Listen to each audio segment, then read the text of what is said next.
Greetings, Prophets of Darkness, Cultists of the Force, and welcome back to the Archive. I have once again been expecting you. The Sith purebloods were beings who brooded and meddled in the dark side for over 100,000 years before the rise of both the Galactic Republic and the Sith Order, existing more as a species of red-skinned purebloods native to the planet Korriban almost exclusively. However, as we know from the deep and rich lore of Star Wars, in every single species, in every single organization, like the Sith Triumvirate with Nihilus, the Sith Empire with Vitiate, and the Galactic Empire with Palpatine, every single organization has their most powerful member. Beings like Grandmaster Yoda and Luke Skywalker were some of the most powerful Jedi and light side Force wielders to have ever existed. But today, we are going to be immersing ourselves in the ancient, enriched, and dark side lore revolving around, in my opinion, 10 extremely formidable Sith purebloods, ancient kings who wore amulets, trinkets, and various artifacts imbued with immense dark side energy that made them a match for the Sith of the modern era. Before we proceed, I would like to note one crucial element. We will be including only Sith purebloods and half-breeds, and will not be including beings such as Exar Kun and Naga Sadow. A being like Exar Kun explicitly was a human, and a human is not a Sith. We are only going to be including the native Siths, such as Naga Sadow, Simus, Marka Ragnos, or half-breeds and hybrids. But with that out of the way, my friends, let us begin with the Dark Lord, Simus. Simus was a Force-sensitive Sith warlord, proficient in the art of Sith magic, who lived during the Golden Age of the Sith Empire. He trained the Dark Lord, the Sith Darth Naga Sadow, and was one of the most powerful Sith lords of his time. Over a century before Sadow's ascension to the Sith Empire's throne following the death of Marka Ragnos, in roughly 5150 BBY, Simus challenged fellow warlord Marka Ragnos for the mantle of Dark Lord, although he was beheaded in the duel against Ragnos in 150 BBY. Simus clung on to his life, relying on a Sith servant for mobility. The bodiless musician preserved himself from death by encasing his head in a crystal spear, allowing him to retain his consciousness and continue to guide the Sith Council and the Sith Order using his immense dark side wisdom and knowledge he had accumulated. Simus was born several centuries before 5000 BBY, and ultimately would have lived longer than Marka Ragnos, ultimately outliving his comrade and becoming a highly respected member in both Marka Ragnos' and Naga Sadow's Sith Council, until he was eventually killed by Sadow in order to wage a war against the Republic. Speaking of Ragnos, he is the next candidate we have on our list. Marka Ragnos was a legendary Sith who pioneered the Golden Age of the Sith Empire, and whose long-lasting effects still ring and echo throughout Star Wars today. He christened both Sith Lords Exar Kun and Ulic Qel-Droma as Dark Lords of the Sith, and was responsible and appeared at his own funeral as a ghostly apparition to warn Naga Sadow and Ludo Kresh that only the most worthy should succeed him. Marka Ragnos even survived over 5 millennia in his death, but the Jedi Knight Jaden Korr ultimately banished his spirit back into the netherworld of the Force. Ragnos was a formidable ruler, going virtually unchallenged save for Simus during his entire reign, and was one of, if not the only Sith Lord besides the likes of Ajunta Pall, who died of old age, and not was betrayed or had treachery ensued into them. Marka Ragnos died of natural causes, not being deceived or through a various plague engineered by Sith alchemy. Speaking of Sith alchemy, next we have a very unique and a Sith that I believe many in the audience would not know. That of Exar Kresh was a Sith female who was apprenticed to the Sith Emperor Vitiate, and the only apprentice Vitiate ever took aboard of the resurgent Sith Empire during the early years of the Great Galactic War. A descendant of the Sith Lord Ludo Kresh, who Ludo Kresh waged a rivalry with Sith Lord Naga Sadow. Exar eventually betrayed her master when she learned of his plan to create children of the Emperor, who were bound and connected to his will, and were basically vessels of his power in case of his untimely demise. She gave intelligence on the Imperial fleet movements to the forces of the Galactic Republic, so they could plan and scheme for an attack on the planet Korriban to defeat Emperor Vitiate and stop his tyrannical plan to drain all life in the galaxy. When she was confronted by Sith apprentice Teneb Kel, also known as Lord Thanaton, on a space station near the planet Lencios 4, Kresh sabotaged the station and escaped, resulting in the colony's destruction. Krosh then made her way to Korriban, the ancient homeworld of the Sith, so she could raise and obliterate the Sith Academy and halt the Sith Emperor's schemes and project during the Republic's assault on the planet.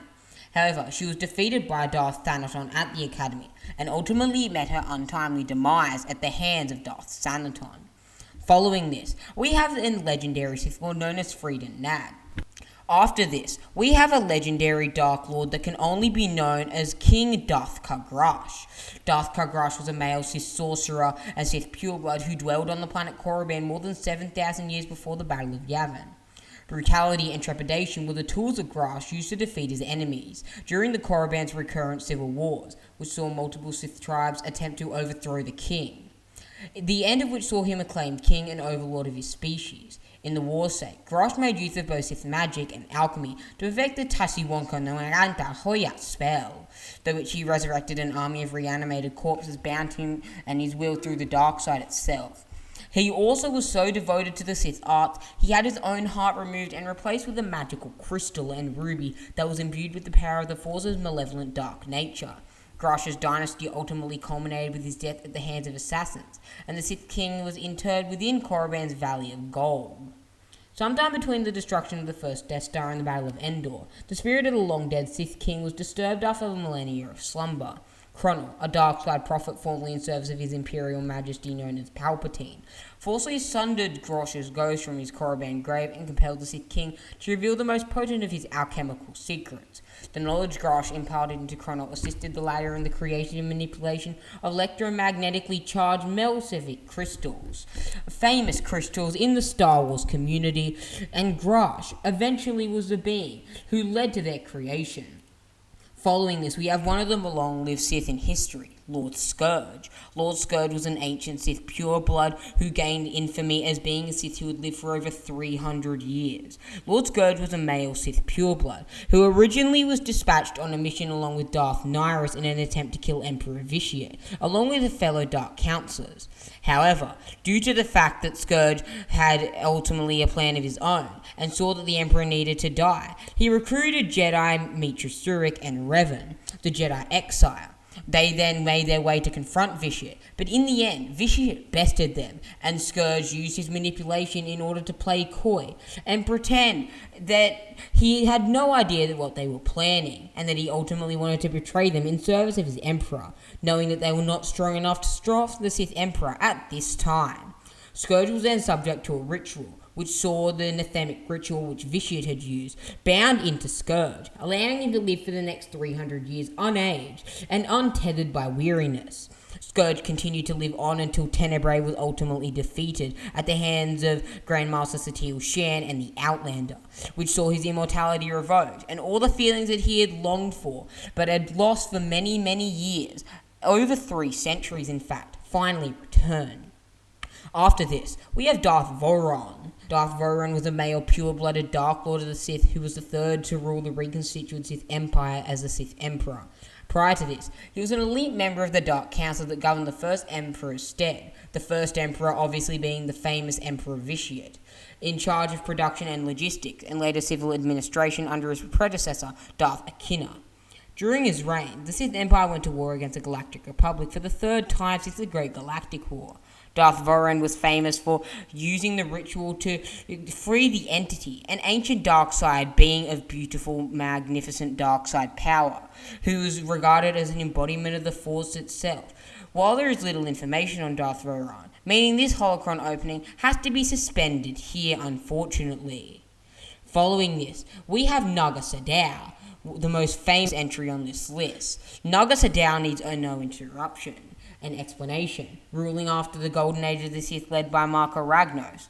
Naga Sadow used the Sith Corsair to reign war on the Galactic Republic, and nearly succeeded in dominating the entire Republic itself, and the Jedi Order, using Sith alchemy and illusions in order to trick and deceive his enemies into believing that he had actually thousands of more ships, and he actually did, creating illusions using the Sith Corsair that allowed him to use the Force in order to explode entire stars and generate supernovas. Naga Sadow was ultimately killed after spending 6 centuries in stasis by Freedon Nad. who we mentioned previously on this list. Naga Sadow is unquestionably one of the most famous Sith purebloods on the entirety of Star Wars lore, and one who scorched his mark as one of the only Sith who came ever so close to eradicating the Jedi Scourge from the galaxy. Coming into the last two Sith Lords we have on this list. Next we have King Adas, a Sith pure-blooded king who was hailed as the first Sith Ari, and the embodiment of Typho Gem, the left-handed god, who was hailed as stronger than even Abeloth. King Adas was a legendary Sith pure-blooded king with charcoal-coloured skin.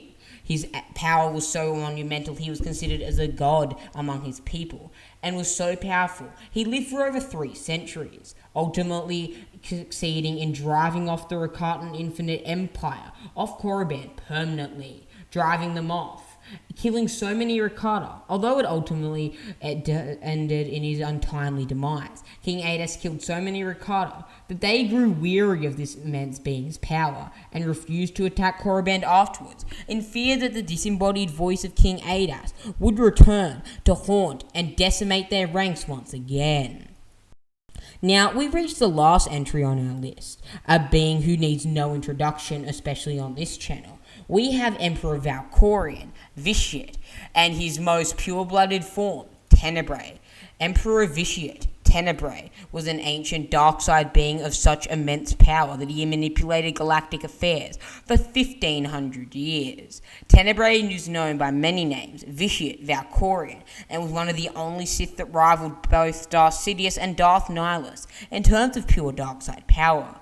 Living for over 1,430 years, Darth Vitiate imparted his will across the galaxy for better or for worse, with the echo of his presence being felt throughout history for 3 millennia after his death.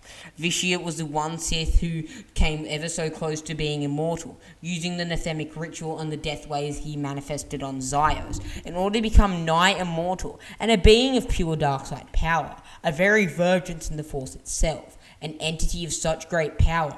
He was considered that if he had succeeded in wiping all life in the galaxy, he would rival a being such as the Sun or Abeloth.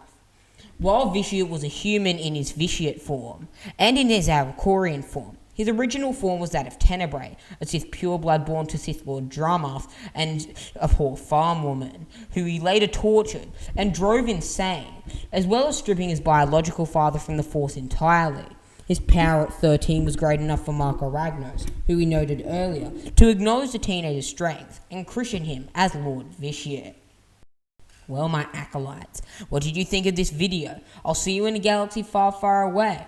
And remember, kneel before the dragon of Zakuul.